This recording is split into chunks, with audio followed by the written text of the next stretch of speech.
Third video हमारे climate की playlist का। इस वीडियो में हम मॉनसूनल थ्योरीज पे बात करेंगे और इस बार जो हमारी थ्योरी का डिस्कशन होगा इस वीडियो में वो बहुत बेसिक सी थ्योरी है, हेडलेस थ्योरी, जो कि थर्मल एस्पेक्ट्स को एट्रीब्यूट करती है मॉनसून के ओरिजिन से रिलेटेड। इससे पहले हमने वीडियो 1 में एटमॉस्फेयर का स्ट्रक्चर देख लिया और वीडियो 2 में हमने ग्लोबल प्लानिटरी विंड्स को देख लिया है। वीडियो 3 की बातें शुरू करते हैं। उससे पहले मैं बता दूं कि आने वाले वक्त में कौन सी थ्योरीज हम देखने वाले हैं। हम आज हेलेस से शुरू कर रहे हैं, हेलेस थ्योरी देखेंगे, फिर हम फ्लॉन की theory, tropical easterly jet, El Nino, La Nina, Indian Ocean dipole और जेट स्ट्रीम्स तक जाएंगे। मैंने यहाँ पर एक ओरोग्राफिक बैरियर मतलब पहाड़ क्यों बना रखा है, वेट फॉर सम टाइम, हम समझेंगे उस बात को। हम शुरू करेंगे हेलेस की थ्योरी पर।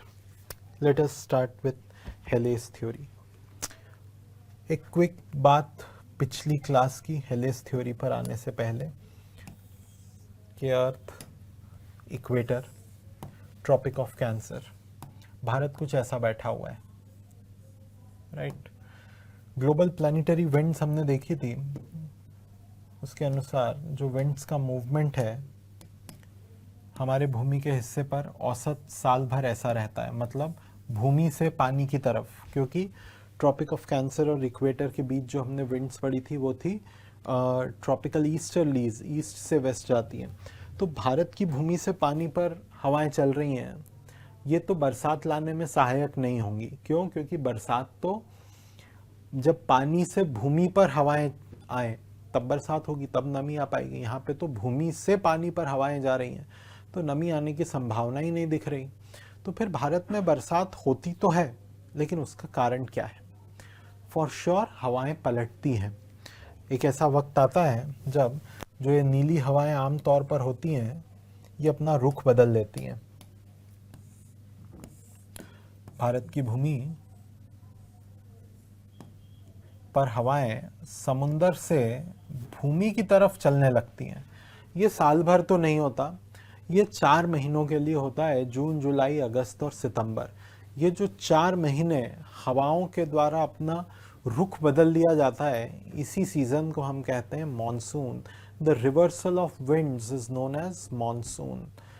तो सितंबर के बाद अक्टूबर, नवंबर, दिसंबर, जनवरी, फरवरी, मार्च, अप्रैल, मई हवाएं वापस भूमि से पानी की तरफ चलने लगती हैं, जो कि मैं येलो कलर से दर्शा रहा हूँ, कुछ ऐसे। फिर बरसात नहीं, लेकिन जून, जुलाई, अगस्त, सितंबर हवाएं वाइट वाली जो यहाँ दर्शाई गई हैं ऐसी हो जाती हैं, मतलब पानी से भूमि की तरफ, बरसात ही बरसात। थ्योरी क्या कहती है? तो कई लोगों ने इस पर थ्योरी दी है। हम सबसे बेसिक थ्योरी से शुरू कर रहे हैं, जो कि है हेले साहब की थ्योरी। उनका कहना है कि जो पानी और लैंड मास इसकी हीटिंग होती है वो डिफरेंशियल होती है। बात तो ठीक है। जैसे एक छत है मान लीजिए अपने घर की, उसके ऊपर आप सुबह 6 बजे गए मई में और बाल्टी रखा है, और फिर दोपहर 12 बजे वापस गए उस पानी से भरी बाल्टी को लेने, बिना स्लीपर्स पहने छत पर, तो आपके पैरों में अंगारे जल उठेंगे। लेकिन पानी आप पैर पर डाल सकते हैं, पानी बहुत गर्म नहीं हुआ होगा, पर भूमि का टुकड़ा बहुत गर्म हो गया। कारण क्या है? कारण यह है कि जो स्पेसिफिक हीट है भूमि की और जो स्पेसिफिक हीट है पानी की, दोनों अलग अलग हैं। पानी को बहुत सारी हीट चाहिए तब जाके वो अपना टेम्परेचर 1 डिग्री से बढ़ाएगा, और भूमि को थोड़ी सी भी हीट दे दीजिए तो वो अपना टेम्परेचर 1 डिग्री से बढ़ा लेगी। भूमि 6 घंटे धूप में रहेगी तो बहुत गर्म हो जाएगी। पानी 6 घंटे धूप में रहेगा तो इतना गर्म नहीं हो पाएगा, क्योंकि वो और हीट की डिमांड करता है। इसलिए there is differential heating of land mass and water body. इसी कंसेप्ट को हेले ने मॉनसून का जनक माना है। कैसे?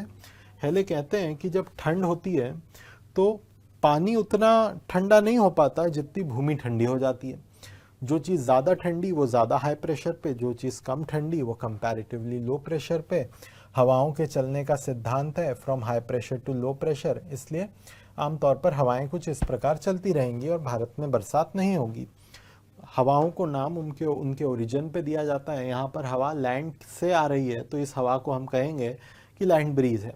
लेकिन गर्मियाँ आते आते, मई जून आते आते भूमि कहीं ज़्यादा गर्म हो जाएगी as compare to water body. अभी छत वाला एग्जाम्पल हमने देखा।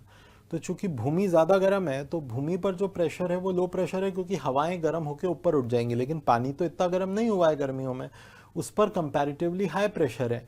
हवाओं के चलने का सिद्धांत हाई टू लो, और अब हवा समुंदर से लैंडमास की तरफ चल रही है, नमी लेकर आएगी और बरसात करा देगी।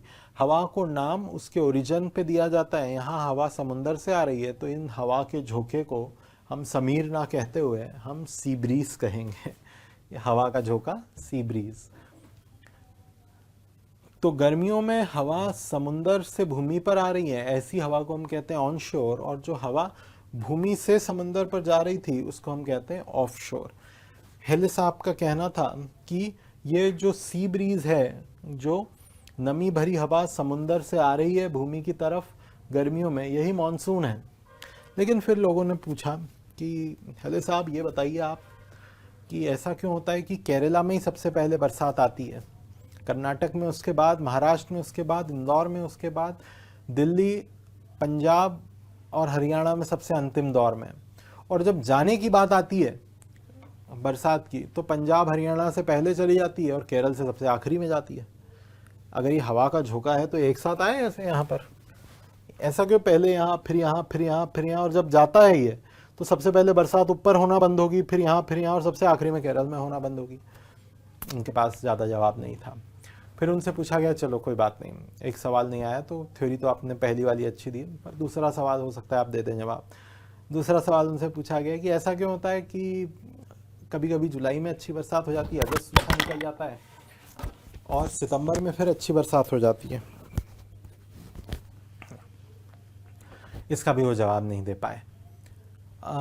फिर ये पूछा गया क्या भूमि पर और भारत के इलाके की भूमि और भारत के इलाके का पानी यही मानसून को प्रभावित करते हैं, या कोई और फैक्टर्स भी हैं जो मानसून को प्रभावित करते हैं। अगेन एक कॉम्प्रिहेंसिव जवाब हमें नहीं मिल पाया। हमें कॉम्प्रिहेंसिव जवाब किसी एक थ्योरी से तो नहीं मिलेगा, देयर आर डिफरेंट थ्योरीज जो इन बातों का जवाब देंगी कि पहले केरल में क्यों, ज़्यादा केरल में क्यों और कम राजस्थान में क्यों।